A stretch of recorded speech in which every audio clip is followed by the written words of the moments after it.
broke too much. Thanksgiving. We had a little dinner last night, Thanksgiving dinner. Few folks were there, 14. And we had roast turkey with stuffing, cranberries, mashed potatoes,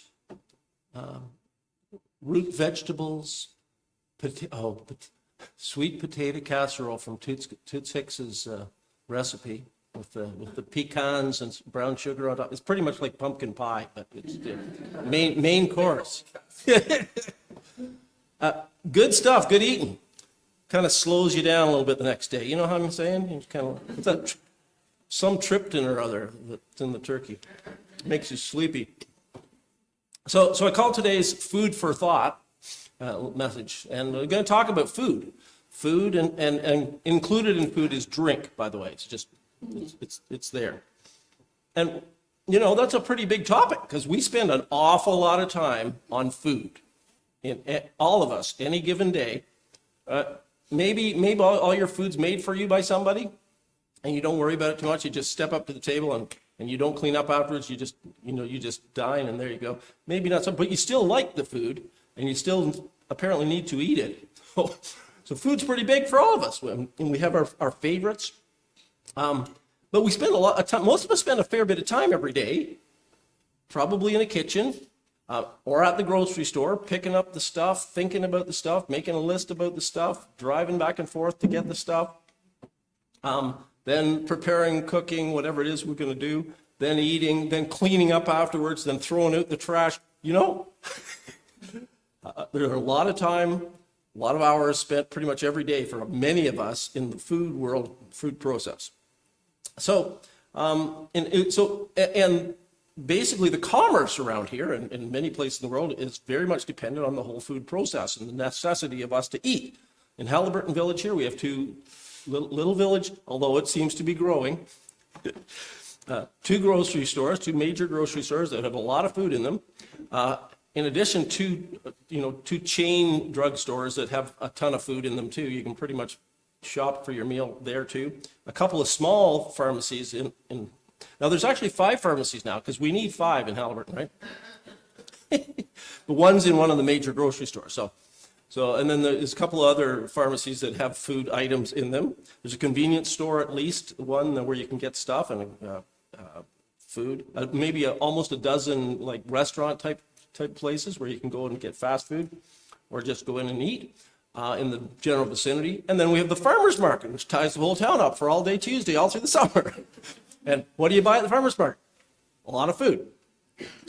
So that's, we're pretty involved with food commercially. Then there's our 5 senses. Did you ever stop and think how your 5 senses are attuned to food? I mean, the main one is probably taste. Like, well, the thing that you want to taste most of all is the food.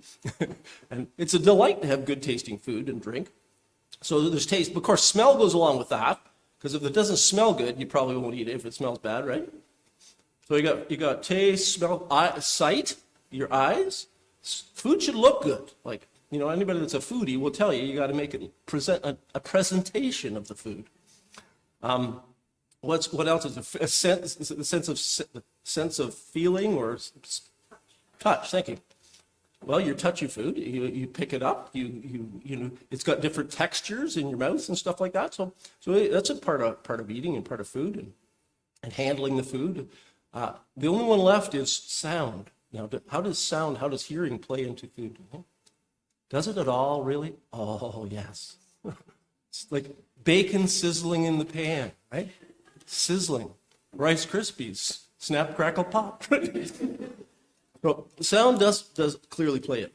And a huge number of our jobs, people's jobs in the community have to do with food, like running all these businesses that I've talked about, or of course, farmers, and the whole farming process without whom we would not have food.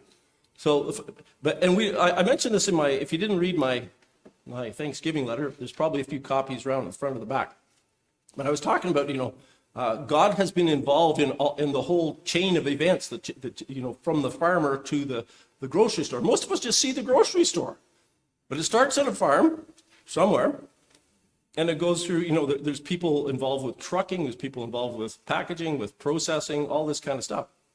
And God is involved with all that so that we have something we can just go to the grocery store and pick up what we need.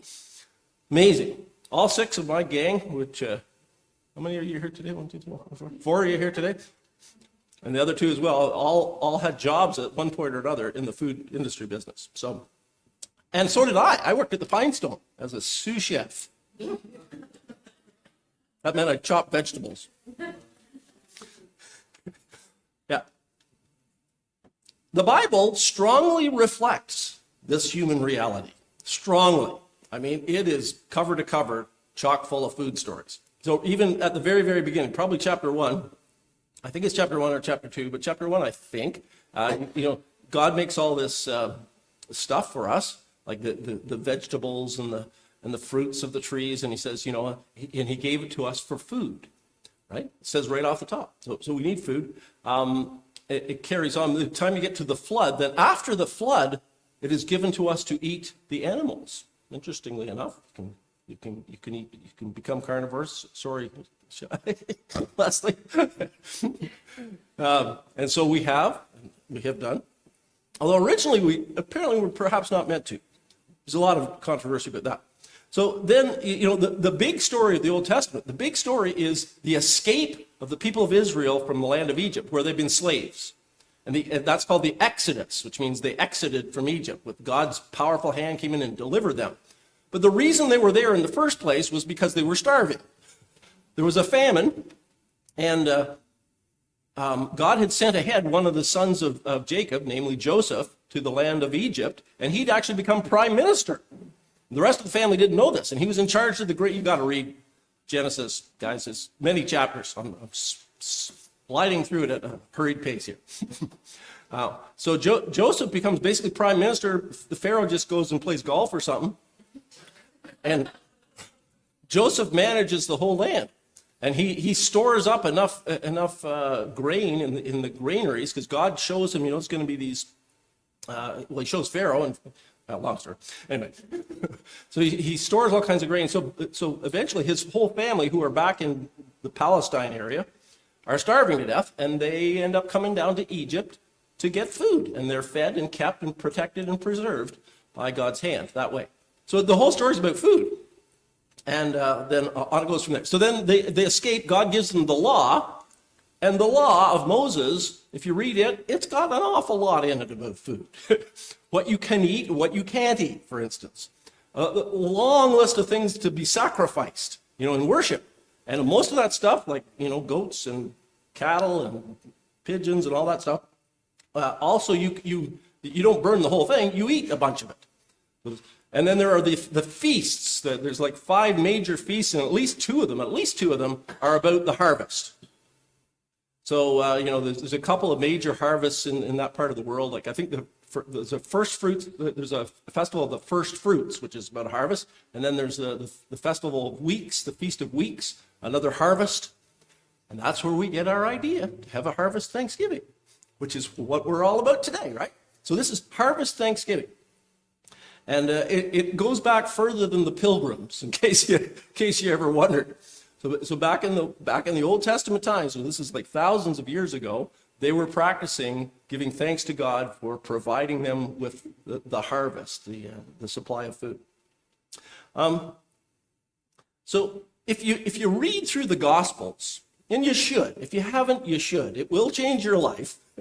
And if you've never read the Bible, that's a great place to start. That's basically where I started when I started reading the Bible. No, not true. I started when I was a kid. I thought I should read the Bible. And I got to like chapter 3 maybe or something. And it was so-and-so begat so-and-so, and they begat so-and-so, and they lived and they begat so-and-so. I fell asleep. So there was too many begats. So, but, at a certain point in my life, I thought, I'll try again. So somebody said, you should start with Matthew, like the book of the Gospels. And I did. It changed my life. But if you read the Gospels, you can't help but notice how much of the stories of Jesus are about food, or surrounded by stories about food. I mean, again and again and again. And a lot of Jesus' parables, like, the sower went forth to sow. Well, he's sowing grain so people can eat food, right? He talks about the great banquets, and people are invited to the banquets. And lots of his stories are about him being invited to meals, and he's having meals with people. So hence, today's story is not that surprising. If you've been reading through the Gospels, and you come to chapter 15, you find the story of Jesus feeding the 4,000. And you may, those of you that have been to Sunday school, Janice and I were talking about this week. I thought it was 5,000. Well, there's two stories. There's one this is chapter 15. In chapter 14 is the story about the 5,000 with the little boy with the 5 loaves and the 2 fish. In this one, there's 7 loaves. And it says in the first one, there's 5,000 fed, and in the second one, these are stories that meant a lot to the early church that were preserved by all 4 gospel writers. All 4. So in all 4 of the Gospels, we find the stories of Jesus feeding these crowds. And it says he has compassion for them because they're hungry. Interesting. And he says, well, what do you got? And in this case, it says, well, we've got 7 loaves. And there's this very cool thing that Jesus does that people have been remarking on over the centuries. Just there's a process. He receives it from the people. He draws it in. He blesses it or gives thanks for it. He breaks it, and then he gives it back. Right? He passes it out. And it says they fed 4,000, and they picked up 7 basketfuls of the leftovers. That's from seven loaves. So it was a huge miracle. That's what it was, the miracle of feeding the 4,000. But the same thing happens in the chapter before when he feeds the 5,000, and this one where he brings it in, he blesses it, he breaks it, and then he passes it back out again. Same thing happens. So we're going to do the Lord's Supper in a few minutes here. And that's a commemoration of the Last Supper Jesus had with the disciples. And all the descriptions of the Last Supper tell us the same story. But he took the bread, he blessed it, he broke it, and he gave it to them. And then a strange story happens at the end of Luke. At the day of resurrection, Jesus is walking through the country. Well, two of his disciples are walking through the country, and Jesus shows up alongside them. Unbeknownst to them, he's not, doesn't say disguised. They were kept from knowing who it was. And then as they walk for hours and chat, then they get to their house. They invite him in for supper. He takes the bread, he blesses it, he breaks it, and it says, and he was known to them in the breaking of the bread. It was such a familiar thing to them, that Jesus breaking the bread is where they recognize Jesus. So, why would we ever think that food is not a spiritual thing? Huh? Something to think about here. As in, food is common and mundane and earthly. But things like worship and prayer and ecstatic experiences are holy and far superior. I'm not sure if anybody said that. I made that up, line up. Maybe, do we tend to think like that? Jesus didn't seem to have that view.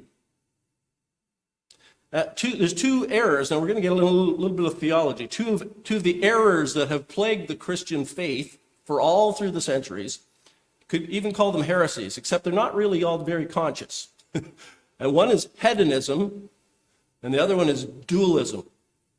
And you've never heard of these, but you guys know what hedonism is, right? If somebody's being hedonistic or hedonistic, usually they're just interested in whatever feels good and is fun. So, but I actually looked up a definition in that well-known encyclopedia, Wikipedia. It's not as thorough as some, but here's what it said. Hedonism is a school of thought that argues that pleasure and happiness are the primary or most important intrinsic goods and the proper aim of human life. Okay? Pleasure and happiness, the most important intrinsic goods and the proper aim of human life. Now, so hedonism is something that is very common, and it's the way a lot of us think. Now, it isn't that we converted and decided at some point in life, man, I think I'm going to adopt hedonism as my way of life. It just seeps in because who doesn't like pleasure and happiness, right? And really, there's nothing wrong with those things. But is it right that they are the most important intrinsic goods and the proper aim of human life? I don't think so. That would be basically living to eat as opposed to eating to live. Okay? So I can say that whole perspective, which has crept into Christian hearts and lives as well as the lives of many in our society, is to be so earthly minded, you are of no heavenly good. And dualism is different. So dualism is just like dual is two. It says that we're kind of divided. We have these two spheres. Our world is divided into two hemispheres, two spheres, and they sort of don't really meet very well. So on the one, we have the normal everyday, got to walk to work and got to go to the bathroom and got to eat food and got to have a sleep and all that mundane, ordinary, ho-hum stuff. And then on the other side, we have ethereal, spiritual, interior things that are way, way more superior to the other.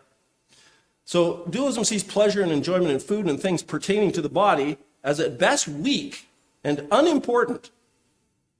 And the inner spiritual life is far superior and of ultimate importance. And I would say that is to be so heavenly minded, you are no earthly good. Now, the thing about Jesus, the marvelous thing about Jesus is he wove the common things of life together with the invisible realities quite seamlessly. Quite seamlessly. And we need to learn to do the same. Like really, the whole of his coming into this world is about that. He's the invisible God become visible for us. The incarnation, becoming flesh and blood, blessing this natural physical creation. And so, how do we do that? How do we do the same? Well, not that hard in Christ. We can enjoy beautiful fall leaves, and they're pretty sweet. They're kind of brown, not as red as I'd like, but it is what it is. We can enjoy them and delight in the God who created them. That's worship. We can eat our turkey and our dressing and our pumpkin pie and our sweet potato casserole and our whipped cream and give thanks to the Lord of the harvest who provided all that for us. We can converse.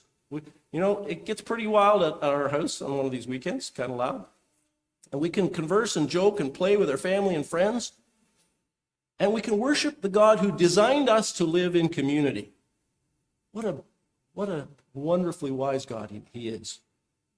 He made us that way. One of the first things God says to the first man, he says, it's not good that he should be alone. And he put us in community, and we thrive in community, and we need community, and we find love in community in God's great, great wisdom. So, it's a rowdy, rough thing. Living together in families and in churches and in schools and neighborhoods and all that sort of thing. But it's a good God who designed us to live in community. So all of this is in the Lord's Supper, which you're invited to share in, which is before us today. This is real food and drink, which reminds us of a real flesh and blood Savior who shed real blood and died a real death so that we could be forgiven and rescued and healed. Food for thought. Let's pray.